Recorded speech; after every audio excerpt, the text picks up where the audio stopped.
डोळ्यातून अश्रू वाहू लागले. 65 वर्षाच्या निर्मला देवी खूप चिंतेत दिसत होत्या.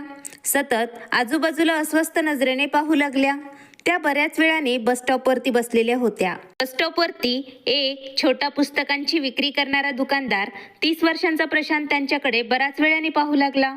त्याला माहीत होतं या वृद्ध आजीला तिथे बसून बराच वेळ झालेला आहे, परंतु त्यांना अजून सुद्धा कोणी घ्यायला आलं नव्हतं आणि दुसरं कोणाचं लक्ष त्यांच्याकडे गेलं नव्हतं. प्रशांतने जेव्हा सकाळी त्याची दुकान उघडली होती तेव्हा त्याने त्या आजीला तिथे पाहिलं होतं, परंतु आता दुपार झाली होती तरी सुद्धा वृद्ध आजी तिथेच बसलेली होती. त्यांचे डोळे कोणाला तरी शोधत होते. त्यांना पाहून असे वाटत होते जसं त्या कोणाची तरी वाट पाहत आहेत. त्या वृद्ध आजींना अशा अवस्थेत पाहून प्रशांतला त्यांच्यावर दया आली. तेव्हा तो त्या आजीजवळ गेला आणि त्यांना म्हणाला, आई, तुम्हाला कुठे जायचं आहे? तुम्ही कोणाची वाट पाहत आहात? कोण तुम्हाला घ्यायला येणार आहे का? प्रशांतच्या प्रश्नावर निर्मला देवी म्हणाल्या, बेटा, मी सकाळी माझ्या मुलासोबत आणि सुनेसोबत इथे आले होते. तेव्हा त्यांना भूक लागली होती, त्यामुळे जवळच्या दुकानात खाण्यासाठी काहीतरी आणायला गेले होते, परंतु माहीत नाही का त्यांना एवढा वेळ लागत आहे. तू माझ्यासाठी जवळच्या दुकानात जाऊन त्यांच्याबद्दल विचारू शकतोस का? ते अजून आले कसे नाही?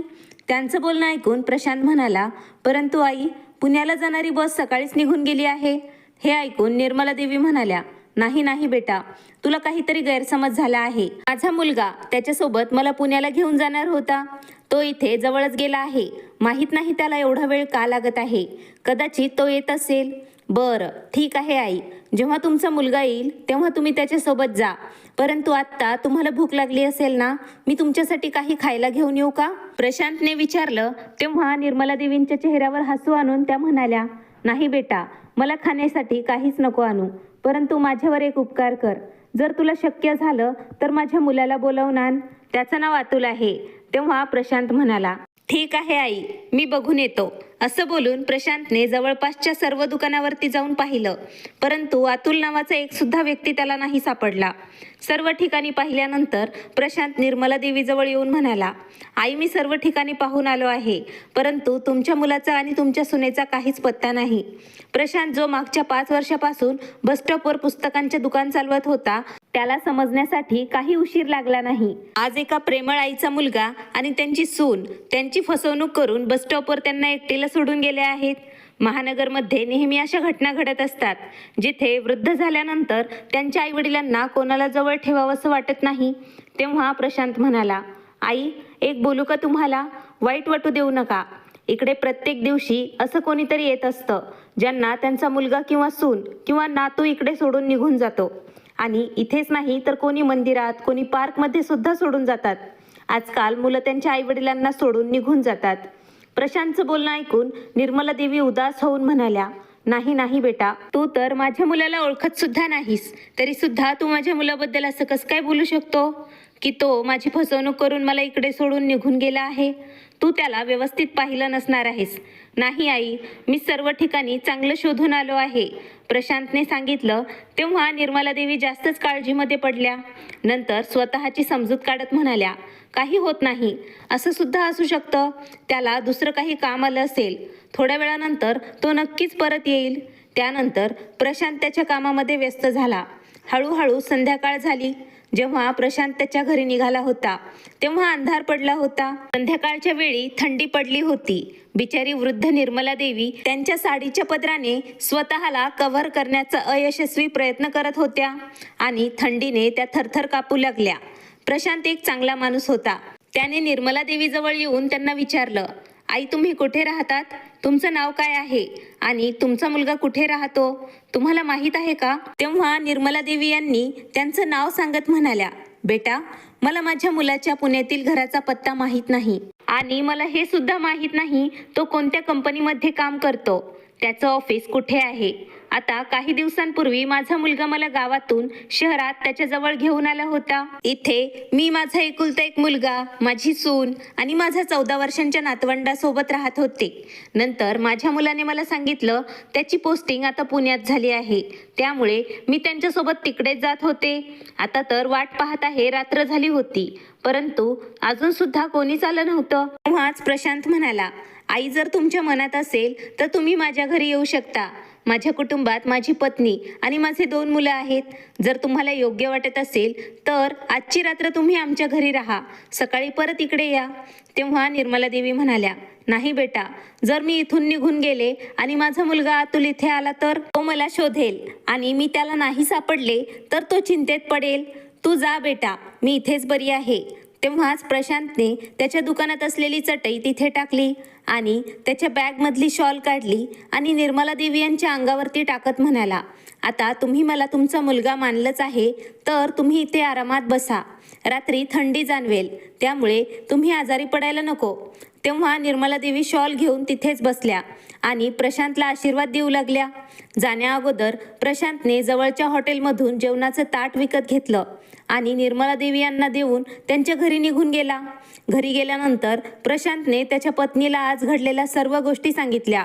इकडे निर्मला देवी यांना जेवण करण्याची इच्छा होत नव्हती. त्यांच्या मुलाची वाट पाहत पाहत थंडीने गारठून त्यांनी संपूर्ण रात्र काढली. त्यांची काळजी येणाऱ्या क्षणाला वाढत जाऊ लागली. त्या शहरात त्यांच्या मुलाव्यतिरिक्त कोणाला ओळखत सुद्धा नव्हत्या. एक प्रशांतच असा होता ज्याने समोर येऊन स्वतःहून मदत केली होती, परंतु आता तर तो सुद्धा घरी निघून गेला होता. संपूर्ण रात्र त्यांनी थंडीत अशीच काढली. दुसऱ्या दिवशी सकाळी जेव्हा प्रशांत त्याच्या कामावरती आला तेव्हा त्याने पाहिलं निर्मला देवी अजून सुद्धा तिथेच बसून होत्या. प्रशांत अगोदर निर्मला देवी यांच्या जवळ गेला आणि त्यांना म्हणाला, आई, तुमचा मुलगा अजून सुद्धा आला नाहीये का? नाही बेटा, माहीत नाही कुठे निघून गेला आहे. रडत रडत निर्मला देवी म्हणाल्या. तेव्हा प्रशांतने त्यांना पाणी पाजवले आणि त्यांना म्हणाला, आई, मला तर कालच संशय आला होता, परंतु तुम्ही आई आहात ना, त्यामुळे तुम्हाला तुमच्या मुलावर पूर्ण विश्वास होता, परंतु तो तुम्हाला सोडून कायमस्वरूपी निघून गेला आहे. तुम्हाला तो आता परत कधीच घ्यायला येणार नाही. हे ऐकून निर्मला देवी यांनी लगेच त्यांच्या मुलाला कॉल केला, परंतु त्याचा मोबाईल स्विच ऑफ लागत होता. कालपासून मोबाईल सुद्धा बंद करून ठेवला आहे बेटा. मला समजतच नाही आता मी काय करू. बोलत असताना निर्मला देवी यांच्या डोळ्यातून अश्रू वाहू लागले. त्यांची अवस्था पाहून प्रशांतला त्यांच्यावर दया येऊ लागली. कसं तरी त्यांना धीर देत प्रशांत त्याची दुकान उघडत होता आणि मनातल्या मनात हाच विचार करत होता, आता या आई त्यांच्या घरी परत निघून जातील. परंतु निर्मला देवी तिथेच बेंचवरती बसून अश्रू पुसत होत्या. काही वेळानंतर अचानक निर्मला देवी बेंचवरून खाली पडल्या. प्रशांतने हे पाहताच पळत आला आणि निर्मला देवी यांच्या चेहऱ्यावर पाणी शिंपडले. थोड्या वेळानंतर त्यांना शुद्ध आली. प्रशांत घाबरून गेला होता. त्याने त्यांना उचलले आणि बेंचवरती झोपवलं. शुद्धीत आल्यानंतर प्रशांतने त्यांना विचारलं, आई, तुम्ही बेशुद्ध कशा काय पडल्या? तेव्हा निर्मला देवी रडत म्हणाल्या, बेटा, मी कालपासून काही खाल्लं नव्हतं, त्यामुळे अशक्तपणा आल्यामुळे मी बेशुद्ध पडले. हे ऐकल्यानंतर प्रशांत चकित झाला आणि म्हणाला, आई, मी तर काल रात्री तुम्हाला जेवण देऊन गेलो होतो, तरी तुम्ही का जेवण केलं नाही? तेव्हा निर्मला देवी रडत म्हणत होत्या, हो बेटा, परंतु काही खाण्याचं माझं मन होत नव्हतं. आता तूच सांग मला, ज्या आईचा मुलगा तिला असं बस स्टॉपवरती एकटीला सोडून जाईल, तिला भूक कशी लागेल? हे ऐकल्यानंतर प्रशांत जवळच्या कॅन्टीनमध्ये गेला आणि त्यांच्यासाठी जेवण घेऊन आला आणि म्हणाला, आई, तुम्ही अगोदर जेवण करून घ्या, आपण नंतर बोलूया. जेवण झाल्यानंतर प्रशांत त्यांना म्हणाला, आई, तुम्हाला आता समजलंच आहे तुमचा मुलगा आता परत तुम्हाला घेण्यासाठी इकडे येणार नाही, तरी तुम्ही तुमच्या घरी परत का जात नाही? नंतर निर्मला देवी म्हणाल्या, बेटा, मी जाणार तरी कुठे जाणार? माझ्या मुलाने मला कुठे जाण्याच्या लायकीचं नाही ठेवलं. तेव्हा प्रशांत म्हणाला, याचा काय अर्थ आहे? तेव्हा निर्मला देवी यांनी सांगितलं, बेटा, मी तर गावातच राहत होते, एकटी मोठ्या घरात राहत होते, त्यामुळे मुलाने आणि सुनेने हट्ट केला. आई, आता तू यापुढे आमच्यासोबत राहणार आहेस, त्यामुळे त्यांच्या सांगण्यानुसार घर, शेती सर्व काही मी विकून टाकलं आहे. या वयात मला आता काय करायचं होतं पैशाचं आणि शेतीचं? सर्व काही अतुलला दिलं. वाटत होतं आता आयुष्याच्या शेवटच्या श्वासापर्यंत मुलगा आणि सुनेच्या जवळ राहील, परंतु मला कुठे माहीत होतं. असं बोलत असताना निर्मला देवी यांच्या डोळ्यातून परत अश्रू दाटून आले.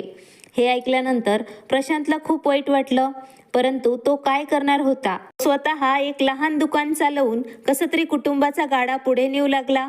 त्याने त्या आईला शांत केलं आणि परत त्यांच्या दुकानात जाऊन बसला. काही वेळानंतर निर्मला देवी तिथून उठून निघून गेल्या. संध्याकाळी घरी जाताना प्रशांतने पाहिलं तेव्हा फुटपाथवर एक वृद्ध स्त्री बसलेली होती. त्या थंडीने कुडकुडत होत्या. तेव्हाच तिथे काही कुत्रे जमा झाले आणि ते कुत्रे त्यांना भुंकत होते. त्यामुळे ती वृद्ध आजी घाबरून तिथून उठली. तेव्हाच प्रशांतने पाहिलं ती वृद्ध आजी निर्मला देवीच होत्या. हे पाहून त्याला राहावलंच नाही. त्याने त्या कुत्र्यांना तिथून पळवलं आणि निर्मला देवी यांना एका बाजूला बसवलं आणि त्याच्या पत्नीला कॉल केला आणि नंतर सर्व वृत्तांत तिला सांगितला. नंतर त्याने त्याच्या पत्नीला विचारलं, आशा, पैशाच्या कमतरतेमुळे मी माझ्या आईचा उपचार करू शकलो नाही. त्याचं मला आजपर्यंत दुःख आहे. परंतु आज जर या आईला काही झालं तर मी स्वतःला कधीच माफ करू शकणार नाही. त्यामुळे मला वाटत आहे मी या आईला माझ्यासोबत आपल्या घरी घेऊन यावं. प्रशांतची पत्नी आशा खूपच संस्कारी आणि समजदार होती. ती तिच्या पतीला म्हणाली, काही हरकत नाही, जास्त काही नाही, कमीत कमी 2 वेळचं जेवण आणि राहण्यासाठी जागा तर आपण त्यांना देऊ शकतो. जर तुम्हाला योग्यच वाटत असेल तर तुम्ही घरी घेऊन या त्यांना. जेवढं होईल तेवढं आपण त्यांची मदत नक्कीच करूया. हे सर्व ऐकून प्रशांतला खूप आनंद झाला आणि तो निर्मला देवी यांना त्यांच्या घरी घेऊन आला. त्यांचं घर खूप लहान होतं. त्या घरात त्यांची पत्नी आणि त्यांचे 2 मुलं राहत होते.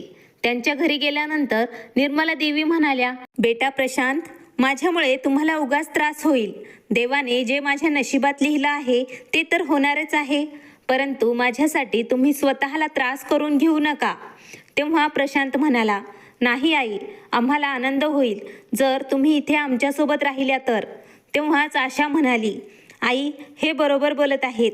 तुम्ही हाच विचार करा, देवाने तुमच्या नशिबात आमच्यासोबत राहणे लिहिले आहे, त्यामुळे तुम्ही आमच्यासोबत याच घरात राहणार आहात.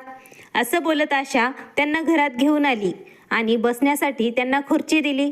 थोड्या वेळानंतर कुटुंबियातील सर्व सदस्यांनी एकत्र बसून जेवण केलं. परंतु निर्मला देवी स्वतःला अजून सुद्धा असहाय्य समजू लागल्या. हे पाहून प्रशांत म्हणाला, आई, मला माहीत आहे आमच्या घरात जागेची खूप कमतरता आहे, परंतु आमच्या मनात तुमच्यासाठी खूप जागा आहे. आमच्या मुलांना तुम्ही तुमचे नातूच समजा. आजपासून तुम्ही याच घरातील सदस्य आहात. तर तुम्हाला काही हवं असेल तर तुम्ही आम्हाला सांगा. हे सर्व प्रशांतच्या तोंडून ऐकल्यानंतर निर्मला देवी भरलेल्या डोळ्यांनी प्रशांतच्या डोक्यावर हात ठेवत म्हणाल्या, नेहमी आनंदात राहा तुम्ही दोघं. वयाच्या ज्या वळणावर माझ्या स्वतःच्या मुलाने आणि माझ्या सुनेने मला नाकारलं आहे, त्या कठीण परिस्थितीमध्ये तुम्ही माझी मदत केली आहे. दुसऱ्या दिवशी सकाळी जेव्हा प्रशांत आंघोळ करून तयार होऊन त्याच्या दुकानावरती निघून गेला आणि मुलं शाळेत निघून गेले, तेव्हा घरात फक्त निर्मला देवी आणि आशा दोघीच होत्या. निर्मला देवी यांनी पाहिलं आशा घर सांभाळण्यासोबतच कपडे शिवण्याचं काम सुद्धा करते. तेव्हाच निर्मला देवी आशाला म्हणाल्या, अगं सुनबाई, कपडे तर मला सुद्धा खूप छान शिवता येतात आणि मी तुझी काही तुझ्या कामात मदत करते. असं बोलत निर्मला देवी आशासोबत तिच्या कामात मदत करत होत्या.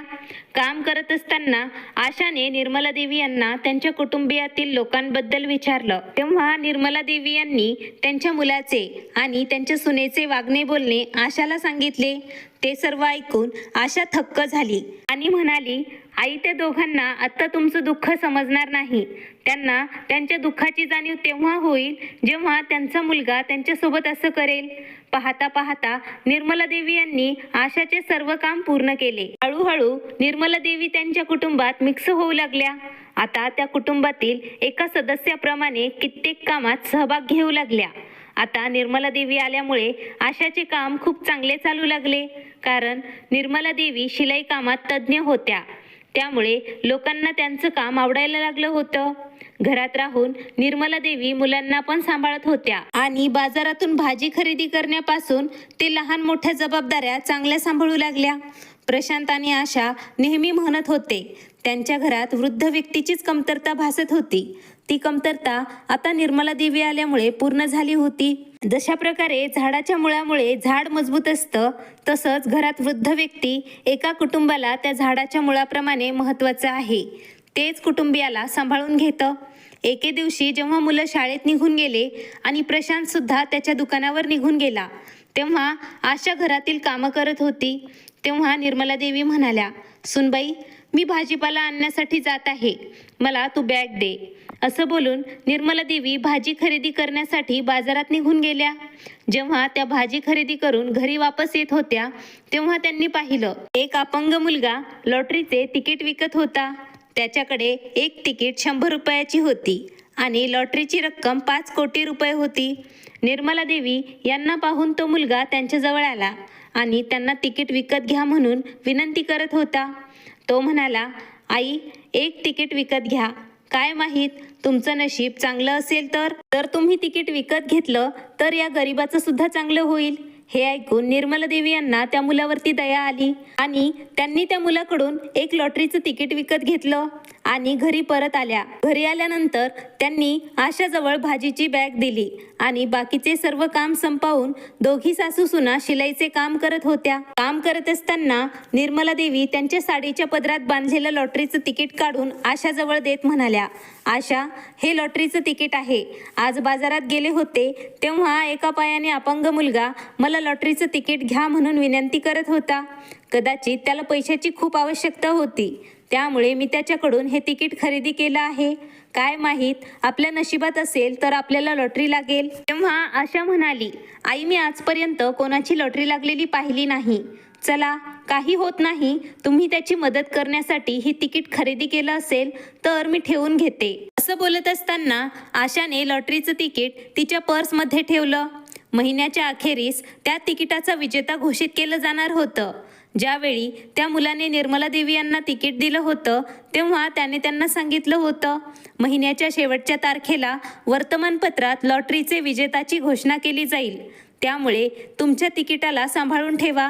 ज्या दिवशी लॉटरीच्या विजेत्याची घोषणा होणार होती त्याच्या 1 दिवस अगोदर निर्मला देवी आशाला लॉटरीचे तिकीट मागू लागल्या आणि त्या आशाला म्हणाल्या, सुनबाई, उद्या सकाळी वर्तमानपत्रात लॉटरीच्या विजेताची घोषणा केली जाणार आहे. याबद्दल निर्मला देवी यांनी प्रशांतला काहीच सांगितलं नव्हतं. हा विचार करून जर लॉटरी लागली तर सांगूया, नाही तर विचार करूया.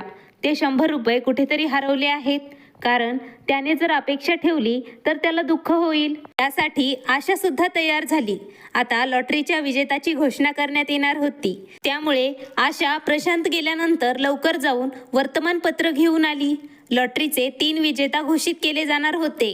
पहिल्या विजेत्याला 5 करोड रुपये, दुसऱ्या विजेत्याला 1 करोड रुपये आणि तिसऱ्या विजेत्याला 50 लाख रुपयांचा पुरस्कार प्राप्त होणार होता. निर्मला देवी आणि आशा दोघी देवाचे नाव घेऊन वर्तमानपत्र उघडू लागल्या. याच अपेक्षेने त्यांची लॉटरी लागली असेल. सर्वात अगोदर तिसऱ्या विजेत्याचा लॉटरी नंबर लिहिलेला होता. आशाने पाहिलं, तिसऱ्या विजेत्याच्या नंबर सोबत त्यांचा नंबर मिळत नव्हता. त्यानंतर दुसऱ्या विजेत्याचा नंबर लिहिलेला होता, परंतु त्या नंबर सोबत निर्मला देवी यांचा लॉटरी तिकीट नंबर जुळत नव्हता. सर्वात शेवटी पहिल्या विजेत्याचा लॉटरी नंबर लिहिलेला होता. जेव्हा आशाने तो नंबर वाचला तेव्हा निर्मला देवी आनंदाने ओरडल्या, कारण हा त्यांचा तिकीट नंबर होता. हे पाहून आशाला सुद्धा अतिशय आनंद झाला होता. दोघी आनंद साजरा करत नाचू लागल्या, कारण त्यांना आज 5 करोड रुपयांची लॉटरी लागली होती. थोड्या वेळानंतर प्रशांत घरी आला, कारण आज लाईट बिल भरण्याची शेवटची तारीख होती, त्यामुळे तो बिल घेण्यासाठी घरी आला होता. घरी आल्यानंतर प्रशांतने पाहिलं तर त्याची आई आणि त्याची पत्नी आनंदाने एकमेकींचे हात धरून गोल फिरू लागल्या. हे दृश्य पाहून प्रशांत म्हणाला, अरे वा, आज तुम्ही दोघी आनंदात दिसत आहात. शेवटी असं काय झालं आहे? प्रशांतला पाहताच आनंदाने आशाने प्रशांतला मिठी मारली आणि म्हणाली, अहो प्रशांत, आता तुम्हाला ही छोटी दुकान चालवण्याची काहीच गरज नाही. तेव्हाच प्रशांत आशाला स्वतःपासून लांब करत म्हणाला, तू सुद्धा हद्दपार करतेस हा आशा. बघ तर, आपल्या समोर आई उभा आहे. तेव्हाच निर्मला देवी हसत म्हणाल्या, अरे प्रशांत बेटा, जी बातमी आम्ही तुला देणार आहोत ते ऐकल्यानंतर तुझी सुद्धा अशीच अवस्था होईल. अच्छा, असं काय झालं आहे? जरा मला पण कोणी सांगणार आहात का? तेव्हा निर्मला देवी यांनी प्रशांतला लॉटरीचे तिकीट दाखवले आणि वर्तमानपत्रात पहिल्या विजेत्याचा नंबर दाखवला. हे सर्व पाहून प्रशांतला त्याच्या डोळ्यावर विश्वास बसत नव्हता. तो म्हणाला, खरोखर तुमची लॉटरी लागली आहे? या प्रश्नावर निर्मला देवी हसत म्हणाल्या, हो बेटा, आता फक्त आनंद असेल आपल्या आयुष्यामध्ये. 2 दिवसानंतर वर्तमानपत्रात दिलेल्या पत्त्यावर जायचं आहे आपल्याला. तिकडे आपल्याला बक्षिसाची रक्कम दिली जाईल. 2 दिवसानंतर निर्मला देवी यांना लॉटरीच्या बक्षिसाची रक्कम मिळाली. एवढी मोठी रक्कम पाहून निर्मला देवी, प्रशांत आणि त्याची पत्नी आशाचे डोळे पाणावले. काही दिवसांनी त्या लोकांनी चांगल्या सोसायटीमध्ये त्यांना राहण्यासाठी मोठा फ्लॅट खरेदी केला. आशा आणि निर्मला देवी आजपर्यंत एका छोट्या रूममध्ये शिलाई काम करत होत्या. त्यांनी आज लॉटरीच्या पैशात एक बुटीक टाकले होते. तिथे त्या एकापेक्षा एक लेटेस्ट डिझाईनचे कपडे तयार करू लागल्या. काही दिवसात त्यांच्या कामाची चर्चा संपूर्ण शहरात होऊ लागली. आता त्यांनी त्यांच्या मदतीसाठी काही वर्कर्स पण ठेवल्या होत्या. पाहता पाहता त्यांच्या बुटीकचा व्यवसाय दिवसाचा दुप्पट आणि रात्रीतून चौपट झाला. ज्या शहरात निर्मला देवी राहत होत्या त्याच शहरात त्यांच्या सुनेचं माहेर सुद्धा होतं. जेव्हा निर्मला देवी यांच्या इनबाईला हे सर्व समजलं की निर्मला देवी आता करोडो रुपयांची मालकीन झाल्या आहेत आणि त्यांनी त्यांचा स्वतःचा चांगला व्यवसाय सुद्धा उभा केला आहे, तेव्हा ही माहिती समजल्यानंतर त्यांच्या आश्चर्याला जागा शिल्लक नव्हती. त्यांनी लगेच त्यांच्या मुलीला म्हणजेच निर्मला देवी यांच्या सुनेला कॉल केला. जेव्हा निर्मला देवी यांच्या सुनेने कॉल रिसीव्ह केला तेव्हा तिची आई म्हणाली, "अगं पोरी, एक धक्कादायक बातमी आहे. मला तर माझ्या कानांवरती विश्वासच बसत नाही." तिच्या आईचं बोलणं ऐकून सोनी म्हणाली, "अगं आई, काय झालं आहे? तुम्ही काही आश्चर्य वाटेल असं काही पाहिलं आहे का?" तेव्हा तिची आई म्हणाली, "असंच समज पोरी, तुझ्या सासूने जे पराक्रम केला आहे ना त्याचे संपूर्ण शहरात चर्चा सुरू आहे. ऐकलं आहे तुझ्या सासूला पूर्ण 5 करोड रुपयांची लॉटरी लागली आहे. आता तर तुझी सासू त्यांचा व्यवसाय उभा करून खूप पैसे कमवत आहे." ही बातमी ऐकून सोनीच्या हातातून मोबाईल फोन खाली पडला. तिला चक्कर येऊ लागली. तिला असं वाटत होतं तिच्या पायाखालून जमीनच सरकली आहे. अतुलने सुद्धा हे सर्व काही ऐकलं तेव्हा तो सुद्धा थक्क झाला. परंतु आता पश्चाताप करण्याव्यतिरिक्त काय केलं जाऊ शकत नव्हतं. आता या गोष्टीला फक्त 2 दिवस झाले होते. तेव्हा एके दिवशी रात्री सोनीचे पती अतुल घरात तोंड पाडून परत आले आणि म्हणाले, "सोनी, आपलं काही खरं नाही आता. मला नोकरीवरून काढून टाकलं आहे." जेव्हा सोनीने ही बातमी ऐकली तेव्हा ती डोकं धरून खाली बसली आणि दुसऱ्या दिवशी सोनीने मोबाईल फोनवर ही बातमी तिच्या आईला सांगितली आणि म्हणाली, "आई, आता मला काहीच समजत नाही. आता तर आम्ही आमच्या मुलाचं उच्च शिक्षणासाठी एका चांगल्या इन्स्टिट्यूटमध्ये ॲडमिशन घ्यायचं असं ठरवलं होतं आणि आता अशी वाईट वेळ आली आहे." तेव्हा तिची आई म्हणाली, "अगं पोरी, त्यात घाबरण्याची काय गरज आहे? तुझ्या सासूकडे कुबेराचा खजाना आहे. त्यांच्याजवळ जाऊन त्यांची क्षमा मागा. तू बघ, एका क्षणात इनबाईच्या हृदयाला पाझर फुटेल." सोनीला तिच्या आईचे म्हणणे पटले होते. तिने तिच्या पतीला सर्व काही सांगितलं आणि म्हणाली, "चला, तुमच्या आईला आपण मदत मागूया." नंतर काय, दुसऱ्याच दिवशी ते दोघं निर्मला देवी यांच्या बुटीकमध्ये पोहोचले. तिकडे जाऊन पाहिलं तेव्हा तिकडे जत्रा भरली आहे असे वाटू लागले. सर्व बाजूने लोकांची गर्दी जमा झालेली होती. हे पाहून ते दोघं काही वेळासाठी एका बाजूला उभे राहिले. त्यांना स्वतःला लोक दुर्लक्षित करत आहेत असं जाणवत होतं. थोड्या वेळानंतर गर्दीमधून निघून ते दोघं आत गेले. तेव्हा त्यांनी पाहिलं त्यांची आई एका मोठ्या खुर्चीवर आत्मविश्वासाने बसलेली आहे आणि बातमीदार त्यांची मुलाखत घेऊ लागले. हे सर्व पाहून निर्मला देवी यांच्या सुनेला आणि मुलाला अश्रू अनावर झाले. निर्मला देवी यांनी त्यांना खूप अगोदर पाहिलं होतं, परंतु तरी त्यांना दुर्लक्षित करत त्या त्यांच्या कामात व्यस्त होत्या. बऱ्याच वेळानंतर जेव्हा गर्दी कमी झाली तेव्हा सोनी आणि अतुल लवकर जाऊन निर्मला देवी यांच्या पायावर पडले आणि म्हणाले, "आई, आम्हाला क्षमा द्या." त्याच वेळेस निर्मला देवी यांच्या चेहऱ्यावर रागाचे हावभाव दिसत होते. त्या म्हणाल्या, "कोण आई? कोणाची आई? मला तर एकच सून आणि एकच मुलगा आहे, प्रशांत आणि आशा. त्यांनी मला त्यांच्या घरात जागा दिली, आदर सन्मान सर्व काही दिलं. तुम्ही दोघं तर माझे कोणीच नाहीत." एवढं बोलून त्यांनी त्यांच्या ग्राहकांना अटेंड करण्यासाठी गेल्या. तेव्हाच अतुलने त्यांना मागून आवाज दिला, "प्लीज आई, आम्हाला क्षमा दे. आता तर माझी नोकरी पण गेली आहे आणि मला दुसरीकडे चांगली नोकरी पण भेटत नाही. आम्ही आता कुठे जाणार आहोत आई? आता आम्हाला जाणवलं आहे आम्ही खूप मोठा गुन्हा केला आहे." हे ऐकल्यानंतर निर्मला देवी यांनी अतुलकडे तिरकस नजरेने पाहिलं आणि म्हणाल्या, "बेटा, यालाच म्हणतात देवाचा न्याय. त्याची काठी पडली ना तर माणसाकडे काही सुद्धा शिल्लक राहत नाही. तेव्हा त्यांची सून सोनी म्हणाली, आई आम्हाला तुमच्याजवळ राहायचं आहे. परंतु तेव्हा निर्मला देवी म्हणाल्या, मला तुमच्यासोबत राहायचं नाही. मला म्हातारपणात सन्मानाने जगायचं आहे. अगोदरच मला तुमच्यामुळे ठेच लागली आहे. सारखं सारखं तुमच्यावर विश्वास ठेवण्याची चूक मी नाही करू शकत. तेव्हा सोनी म्हणाली, परंतु आई, तुम्ही हे विसरत आहात. तुमच्या प्रॉपर्टीवर फक्त आमचा हक्क आहे.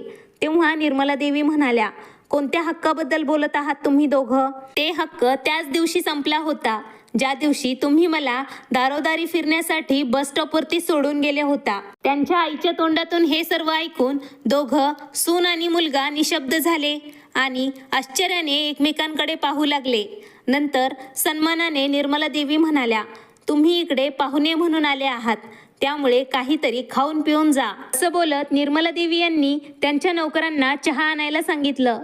त्यानंतर त्या दोघांना दुर्लक्षित करून निर्मला देवी त्यांच्या चेहऱ्यावर सन्मानाचे हास्य आणत त्यांच्या कामात व्यस्त झाल्या. मित्रमैत्रिणींनो, तुम्हाला ही कथा कशी वाटली ते आम्हाला नक्की लाईक आणि कमेंट करून सांगा. नवीन असाल तर चॅनलला सबस्क्राईब करायला विसरू नका. भेटूया एका नवीन कथेसोबत.